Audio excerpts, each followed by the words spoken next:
नमस्कार, आप देख रहे हैं के न्यूज। मैं हूं आपके साथ सूरी चौहान। बोलते पत्थर, शिव और नागलोक में आपका स्वागत है।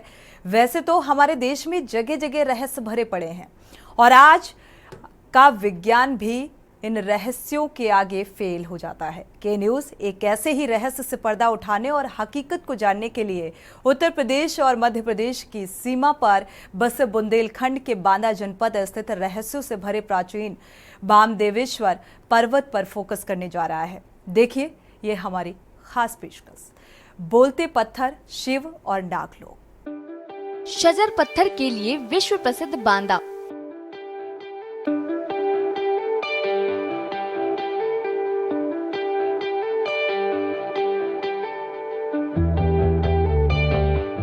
बुंदेलखंड के ऐतिहासिक क्षेत्र में स्थित बांदा अपने शजर पत्थर के लिए विश्व प्रसिद्ध है। ये जिला अपनी समृद्ध संस्कृति के लिए जाना जाता है और इतिहास में इसका महत्व है। बांदा का जिला प्रशासन अब इसे स्टार्टअप और औद्योगिक केंद्र बनाने का प्रयास कर रहा है। इसका उद्देश्य राज्य के इस हिस्से में व्यापक विकास सुनिश्चित करना है। वैसे हम आपको बता दें कि बांदा का उल्लेख हिंदू पौराणिक कथाओं में मिलता है और इसका नाम वामदेव ऋषि के नाम पर रखा गया, जो 7 पूजनीय ऋषियों में से एक हैं। ऐसा माना जाता है कि उन्होंने संगीत की शुरुआत की थी। वे बांदा जिले की तलहटी में अपने आश्रम में रहते थे, जिसे अब बाम्बेश्वर पहाड़ कहा जाता है। बाम्बेश्वर पहाड़ पर एक मंदिर में आज भी शिवलिंग मौजूद है, जो दूर दूर से तीर्थयात्रियों को आकर्षित करता है। पूरा इलाका कभी चंदेल राजाओं के शासन में था। मुगल सम्राट अकबर ने 1556 में इस क्षेत्र को जीता और फिर बाद में इसे अपने सलाहकार बीरबल को उपहार में दे दिया। बाद में बुंदेल राजा छत्रसाल ने इस क्षेत्र पर शासन किया। रहस्यों से भरा प्राचीन बामदेवेश्वर पर्वत। दरअसल बुंदेलखंड का बांदा जनपद रहस्यों से भरा हुआ है। कहा जाता है कि बांदा चारों युगों में अपनी सांस्कृतिक आध्यात्मिक विरासत का केंद्र रहा है। बांदा के दक्षिण में केन नदी के किनारे स्थित प्राचीन बामदेवेश्वर पर्वत पर कुछ ऐसे पर्वत भी हैं, जिनसे विभिन्न वाद्य यंत्रों की ध्वनि निकलती है, जो अपने आप में किसी चमत्कार से कम नहीं है। ऐसे ही रहस्यों से पर्दा उठाने हम आ पहुँचे पहाड़ के ऊपर, उन पत्थरों की हकीकत जानने जहाँ पत्थरों से आवाज आती है। यहाँ तक पहुँचने के लिए आपको लगभग 250 सीढ़ियाँ चढ़नी होंगी। पहाड़ के ऊपर रखी शिलाओं में कुल 7 शिलाएं ऐसी मिली, जिन पर पत्थर से चोट करने पर घंटा, मृदंग, ढोलक की आवाज सुनाई देती है। यहाँ मौजूद हजारों साल पुराने पत्थरों से निकलने वाली आवाज को लोग आस्था की नजर से देखते हैं, लेकिन वैज्ञानिक इसे चमत्कार नहीं मानते। वैज्ञानिक कारण हो या कोई चमत्कार, लेकिन ये पर्वत लंबे समय से लोगों के लिए कौतूहल का केंद्र बना हुआ है। लोग दूर दूर से इस पर्वत की आवाज को सुनने के लिए आते हैं। हम तमाम दुर्गम रास्तों को, पत्थरों को पार करते हुए आखिर आ पहुँचे हैं पहाड़ के सबसे ऊपरी छोर पर। यहीं पर वो जादुई पत्थर हैं जिनसे तमाम वाद्य यंत्रों की आवाज़ आती है। वैसे तो यहाँ तमाम पहाड़ देखने को मिलेंगे, पत्थर देखने को मिलेंगे, लेकिन सभी पत्थर ऐसे नहीं हैं जिनसे वाद्य यंत्रों की आवाज़ आती हो। लेकिन कुछ पत्थर ऐसे हैं जिनसे तमाम आवाज़ें आती हैं। और हमारे साथ है छोटा सा साथी जो हमें यहाँ तक लेके आया है। क्या नाम है बेटा? करण। करण, कहाँ रहते हो? चाबी तालाब। यही बांदा में? हाँ। ये साथी हमें लेके आया है। करण, यहाँ पर वो कौन कौन से पत्थर हैं जिनमें से आवाज़ आती है? घंटा, हाँ, मटका, हाँ, ढोलक। ढोलक।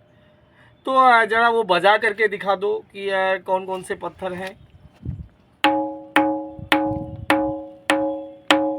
आप देख पा रहे हैं। और दूसरा कौन सा है? मटका। और तीसरा और कौन सा है? और क्या आवाज आती है? ढोलक। क्या दूसरे पत्थरों में भी इसी तरह की आवाज आती है? नहीं। इधर ये पत्थर है, इनमें जरा देखो, आप देख पा रहे हैं अन्य पत्थरों में कहीं भी कोई आवाज़ नहीं है, लेकिन कुछ ही पत्थर ऐसे हैं जिनमें तमाम वाद्य यंत्रों की आवाज़ आती है। लेकिन एक आश्चर्य का विषय है, एक कौतूहल का विषय है कि आखिर इन पत्थरों से इन वाद्य यंत्रों की आवाज़ कैसे आती है। आखिर क्या है इन पत्थरों का रहस्य? क्यों आती है वाद्य यंत्रों की आवाज़? अभी चलते हैं, जानेंगे। और भी तमाम इतिहासकार हैं, उनसे भी जानेंगे कि आखिर इन पत्थरों का इतिहास क्या है, क्या रहस्य है, और उठाएंगे इस रहस्य से पर्दा। आप बने रहें हमारे साथ। अभी हम पहाड़ से उतर करके अभी बीच में हैं और यहाँ पर हमें एक और साथी मिले हैं जो इस पहाड़ के बारे में और इन बोलते पत्थरों के बारे में इनसे पूछेंगे। क्या नाम है आपका? जी सर, मेरा नाम अमन यादव है। अमन कहाँ के रहने वाले हैं? सर मैं प्रॉपर बांदा का ही निवासी हूँ। अमन, यहाँ इस पहाड़ के बारे में कहते हैं ये पहाड़ है बहुत प्राचीन है, रामायण काल से भी था, और यहाँ कुछ ऐसे पत्थर हैं जिनसे आवाज़ आती है। जी सर, यहाँ पे कुछ ऐसे 7 अलग अलग पत्थर हैं जिनमें से अलग अलग वाद्य यंत्रों की आवाज़ आती है। ऐसी मान्यता है, ऐसे बांदा के लोगों ने, हमारे पूर्वजों ने हमको बताया है। आपने कभी सुना है उनको बजाया है? जी सर, मैंने लगभग 2, 3, 4 पत्थरों के बारे में सुना और उनको बजाया है। आवाज़ आई? जी हाँ, बिल्कुल आवाज़ आई सर। इनका कहना है कि यहाँ पर 7 ऐसे पत्थर हैं जिनसे अलग अलग वाद्य यंत्रों की आवाज़ आती है। हालांकि अभी जो हमने आज प्रत्यक्ष देखा है, ऐसे सिर्फ 4 पत्थर ही हमको दिखाई दिए जिनसे अलग अलग वाद्य यंत्रों की आवाज़ आ रही थी। और 3 पत्थर और हैं, बताते हैं वो काफ़ी पीछे हैं, जहाँ सुरक्षा की दृष्टि से पहुंच पाना बड़ा मुश्किल है, जिसकी वजह से हम आपको वहां तक नहीं ले जा पा रहे हैं। लेकिन इस पहाड़ का जो रहस्य है वो अपने आप में एक बहुत ही वो है, और उसके बारे में हम यहाँ पर्दा भी उठाएंगे और जानेंगे इन रहस्यों को कि क्या है इस पहाड़ का रहस्य। और यहाँ पर जो मंदिर है वहाँ भी हम आपको ले चलेंगे और जानेंगे कि इस पर्वत का अपना एक अलग महत्व है, जिसके नाम से यहाँ बांदा का नाम भी इसी पर्वत के नाम से जाना जाता है। बांदा का क्षेत्रफल पूरे प्रयागराज, पश्चिम में हमीरपुर, उत्तर में कौशाम्बी व फतेहपुर और दक्षिण में मध्य प्रदेश के सतना, पन्ना व छतरपुर जिले से जुड़ा हुआ है। कभी चित्रकूट अविभाजित जिला बांदा का अंग था। जी, ऋषि वामदेव की ये तपस्थली है। यहाँ पर वामदेव ऋषि ने एक गुफा के अंदर तपस्या की है। उसमें उनके आराध्य वामदेवेश्वर की मूर्ति है। उन्हीं के नाम से इस नगर का भी नाम पहले वामदेव नगरी था, अब उसका अपभ्रंश होकर के बांदा हो गया। वामदेव ऋषि ऐसे ऋषि थे जिन्होंने ऋग्वेद के रचना में चतुर्थ मंडल में अपना योगदान दिया है। चतुर्थ मंडल वामदेव ऋषि का लिखा हुआ है। बांदा जनपद जो अविभाजित जनपद है, उसने संपूर्ण सत साहित्य, चाहे वो वैदिक काल रहा हो या त्रेता युग रहा हो या द्वापर युग रहा हो या कलयुग, सभी में सांस्कृतिक योगदान दिया है। सतयुग में वामदेव ऋषि ने योगदान दिया है। त्रेता में वाल्मीकि ऋषि ने राम कथा लिखी रामायण के नाम से। उनका भी आश्रम अविभाजित बांदा में लालापुर पहाड़ी के ऊपर उनके अपने भग्नावशेष हैं, जहाँ उनका आश्रम था। उन्होंने राम कथा लिखी त्रेता युग में। द्वापर में कृष्ण कथा लिखी गई, जो कृष्ण द्वैपायन व्यास ने लिखी। यह स्थान पहले वसुधरी के नाम से जाना जाता था, आजकल अगरी गांव के नाम से जाना जाता है। ये जमुना और केन नदी के संगम में अपवर्ड्स स्थित है और वहाँ मल्लाहों की आबादी है। मल्लाह कन्या से ही उनकी पैदाइश है, वह उनकी व्यासनी की। बांदा के इन मेलों की सांस्कृतिक पहचान: भुरागर मेला, नवाब टैंक मेला, चिल्ला मेला, बिलगांव मेला, कालिंजर मेला, खत्री पहाड़ मेला, तिरहा माफी मेला, सिमोनी मेला, महेश्वरी देवी मंदिर, गडरिया मेला, बाम देवेश्वर मंदिर मेला, भुइया रानी मेला, पचकौरी नाग मंदिर मेला, बुघौली क्षेत्र में माँ दुर्गा मेला। भगवान शिव के दर्शन आते हैं नाग। बता दें कि बांदा शहर के दक्षिण में केन नदी के किनारे विशाल पहाड़ पर स्थित प्राचीन बाम देवेश्वर मंदिर बुंदेलखंड में आस्था का केंद्र बिंदु माना जाता है। पौराणिक मान्यताओं और इतिहासकारों की माने तो ये क्षेत्र महर्षि वामदेव की तपोस्थली के रूप में विख्यात है, जहां महर्षि वामदेव तपस्या करते थे। इसी पहाड़ की कंदराओं में भगवान शंकर जी का एक दिव्य शिवलिंग मौजूद है, स्वयं प्रकट हुए थे। ऐसी मान्यता है कि भगवान शंकर का ये दिव्य लोक नागलोक से जुड़ा हुआ है, जहां रोज रात्रि में कई दिव्य नाग इस गुफा में भगवान शिव के दर्शन आते हैं, जिन्हें कई बार देखने का लोग दावा भी करते हैं। इस मंदिर के पुजारी की माने तो ये शिवलिंग 12 ज्योतिर्लिंग से भी पुराना है, जो बट वृक्ष के नीचे पहाड़ की कंदराओं में मौजूद है, जहां भगवान शंकर का वाहन नंदी नहीं है। उसकी जगह एक दिया है जो अनवरत काल से जलता आ रहा है। हम तमाम सीढ़ियों को चढ़ते हुए आ पहुँचे हैं भगवान शिव के उस लोक पर, जहां भगवान शिव इस पहाड़ के अंदर गुफा में विराजते हैं। यही है भगवान शिव का वो दिव्य लोक, जहां भगवान शिव यहाँ पर निवास करते हैं।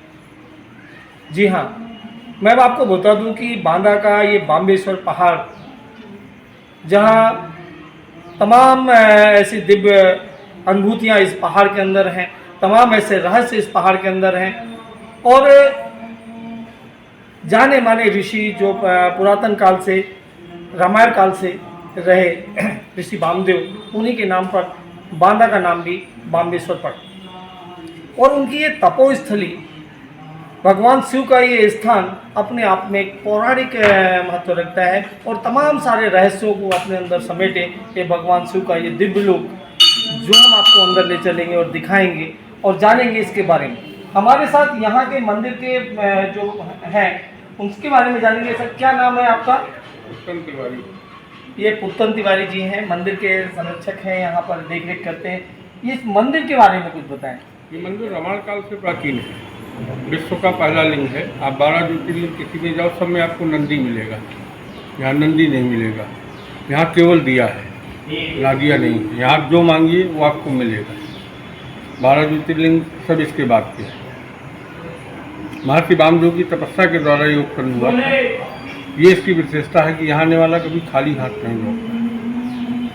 महामृत्युंजय मंत्र संपूर्ण भारत में कहीं उतना फलित नहीं जितना यहाँ फलित है। काल सर्पयोग की पूजा भारत में केवल 2 जगह है, त्र्यंबकेश्वर नासिक और दूसरी यहाँ।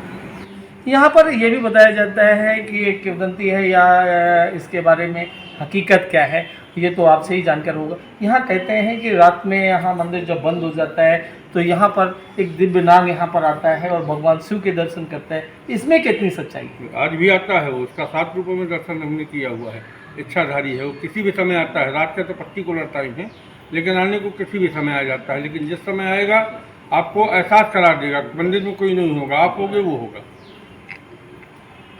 ये इसके बाद ये नाग कहाँ चले जाते हैं? बस वही छेद से निकलता है, वहीं से गायब हो जाता है। कहते हैं यहाँ पर दिव्य नागलोक है, जहाँ से भगवान शिव की तपस्या के लिए, पूजन के लिए, भगवान शिव को के दर्शन करने के लिए दिव्य नाग, इच्छाधारी नाग यहाँ पर आता है और दर्शन करने के बाद यहाँ से चला जाता है। और हमारे जो पंडित जी हैं, इनका कहना है कि हमने महसूस किया है, दर्शन किया है, और जो भी यहाँ पर होता है उस समय उसको ये महसूस हो जाता है कि यहाँ पर कोई दिव्य शक्ति यहाँ पर पधार चुकी है। ऐसे हमारे और भी यहाँ के बारे में बताया जाता है कि ऋषि वामदेव के बारे में बताएं कि बांदा का नाम कैसे हुआ? बांदा का नाम पहले था बांदा, महर्षि वामदेव के नाम से। फिर विभिन्न होते होते बांदा पड़ गया, मुगलों ने उसको बांदा कर दिया। नहीं, पहले इसका पुरातन काल में वामदेव नगर ही थी, फिर बांदा हुआ, फिर बांदा होते हुए बांदा हो गया। रामायण काल से जुड़ा है शिवलिंग का इतिहास। ये जो शिवलिंग आप देख रहे हैं वो रामायण काल से जुड़ा हुआ बताया जाता है। बुंदेलखंड क्षेत्र में इस शिव मंदिर के लोगों में गहन आस्था है। कहते हैं कि यहाँ सच्चे मन से दर्शन करने वाले भक्तों की बाबा मनोकामना जरूर पूरी करते हैं। इस मंदिर में सावन माह में भक्तों का सैलाब उमड़ता है। बताते हैं कि प्राचीन काल में ये गुफा बहुत नीची थी, दर्शन करने के लिए बैठकर जाना पड़ता था। किंवदंती है कि ये गुफा प्रतिवर्ष 1 जौ के बराबर बढ़ती है। अब भक्त खड़े होकर दर्शन कर सकते हैं। लोगों की माने तो जिस पर्वत पर बामदेवेश्वर मंदिर स्थित है, यहाँ बड़ी संख्या में सांप हैं। कहते तो ये भी है कि एक इच्छाधारी 5 फन वाला मणिधारी नाग आज भी बामदेवेश्वर महादेव का दर्शन करने आता है। कई बार आरती के समय भी इसे भगवान शिव से लिपटे हुए देखने का लोग दावा करते हैं। हम इस समय आ चुके हैं उस गर्भगृह में जहाँ भगवान शिव का लोक है, जहाँ भगवान शिव विराजे हैं। आप देख पा रहे हैं मेरे पीछे ये गुफा का वो केंद्र है जहाँ आप ऊंचाई की अगर बात करें तो बाप उसकी 6 से 6.5 फीट की हाइट है और ये भगवान शिव की मूर्ति है। द्वादश ज्योतिर्लिंग में ये पहले ऐसी मूर्ति है जहाँ पर ना दिया नहीं है, सिर्फ दिया है। और ये दिया आप देख पा रहे हैं ये अनवरत पिछले कई वर्षों से ये जल रहा है और भगवान शिव की ये मूर्ति। और यहाँ जो है हमारे कुछ लोग हैं, इनसे जानेंगे इनके बारे में। सर क्या नाम है आपका? वाजपेयी जी, यहाँ के बारे में कुछ बताएं। बांदा बुंदेलखंड कैलाश गिरिजी बामेश्वर पार्वत स्थित है। ये पार्वत वामदेव ऋषि के नाम पड़ा है, जिनकी ऋचाएं वेदों में। इस स्थान पर भगवान राम भी आए, शिक्षा ग्रहण की शिक्षा का केंद्र था उस दौर जमाने के। मन के हारे हार है, मन के जीते जीत। मन को जीतने हेतु शिक्षा उनसे ग्रहण की यहाँ रहे और वामदेव ऋषि के नाम पर बांदा का नाम बांदा पड़ा। यह कहते हैं कि एक दिव्यनाग यहाँ पर आता है रात में और यहाँ भगवान शिव के दर्शन करते हैं, ऐसी क्या किंवदंती है? यहाँ पर जो पुजारियों से यहाँ जो मुझे ज्ञात हुआ है कि यहाँ पर ये जो है इससे 12 बजे रात को नाग यहाँ पे आते हैं और उनके निशान इस पे भी थे। कुछ लोगों ने यहाँ की पुजारियों ने उसको देखा भी है, बुजुर्गों ने ऐसा बताया। अभी हमारे साथ यहाँ और भी पूजा करने वाले लोग हैं, इनसे जानेंगे कि क्या है यहाँ के रहस्य के बारे में। सर क्या नाम है आपका? सुबोध अग्रवाल। सुबोध जी, यहाँ के मंदिर के बारे में बताएं कुछ। सर्वप्रथम तो आप स्पष्टता ये देखें कि इसका मुख्य द्वार कितना नीचा है। ये नीचा प्राकृतिक है, चारों तरफ से पत्थर की शिलाएं हैं। उन शिलाओं के ऊपर एक शिला रखी है जिसने गुफा का रूप दिया। आप उसको गौर से फरमाएं, यहाँ कैमरा घुमाएं। चारों तरफ पत्थर की शिलाएं हैं, उस शिला के ऊपर ये शिला है, तब ये गुफा का निर्माण है। भगवान भोलेनाथ तो महादेव ऋषि के नाम पर बांदा शहर पड़ा। यहाँ पर जैसा कि अभी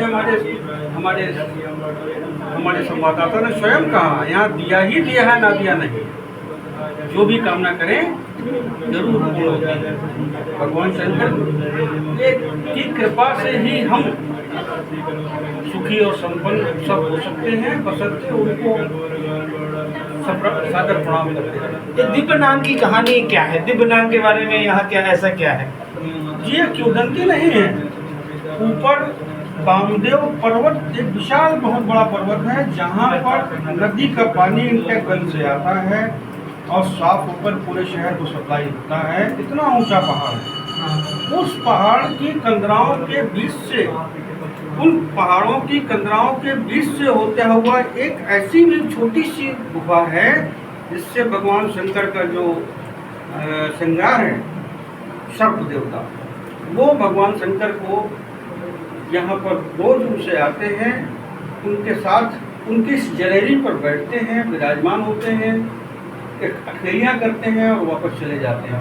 ये किंवदंती नहीं, हमारे बुजुर्गों ने, वर्तमान पुजारियों ने स्वयं अपनी आंखों से इसको देखा।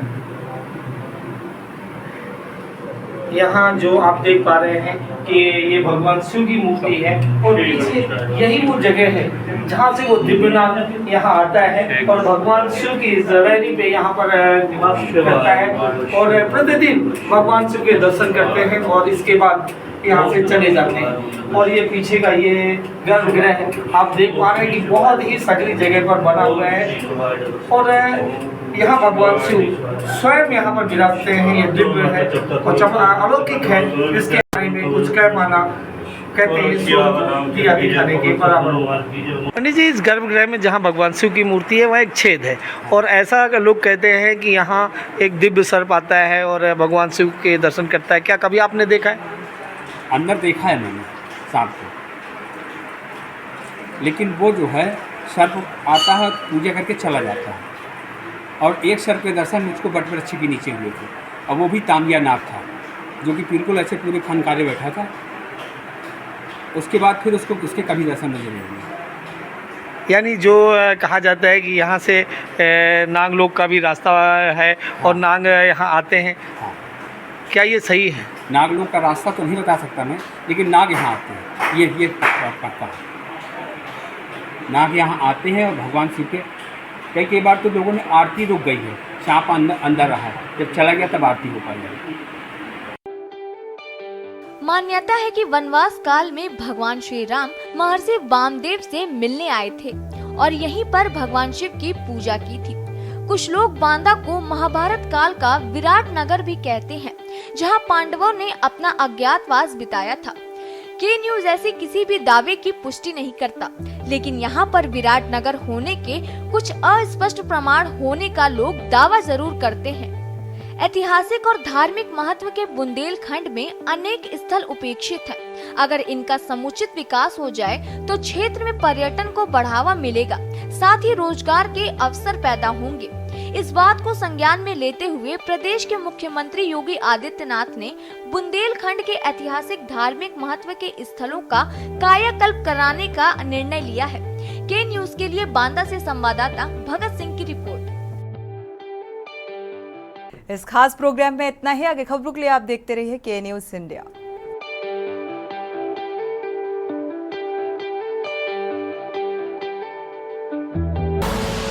आप देख रहे हैं के न्यूज, खबरों का सारथी।